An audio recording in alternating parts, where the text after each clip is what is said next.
အားလုံးပဲမင်္ဂလာပါရှင်ဒီနေ့မှာတော့ကျမကမာလာအနေမကြိုက်တဲ့သူတွေရဲ့အတွက်ဗမာချက်ချက်တော့လေးသုံးဆောင်မှာဖြစ်ပါတယ်ရှင်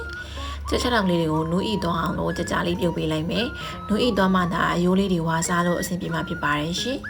ပြုတ်ပြီးသားချက်ချက်တော့တွေကိုတော့ရေခဲရည်ထဲမှာထည့်ပြီးတော့စိမ့်လိုက်မယ်ဒါမှသာတင်းတင်းတောင်းတောင်းလေးနဲ့စားလို့ရမှာဖြစ်ပါတယ်သူ့ထဲမှာထည့်မဲ့တစားပလာတွေကတော့ငရုတ်သီးစိမ့်ချက်တော်အဖြူတို့ကိုလော်ပေးလိုက်ပါမယ်ပြီးရင်တော့စိမ့်စားငပိလေးကိုပါမိခင်လိုက်ပါမယ်ရှင်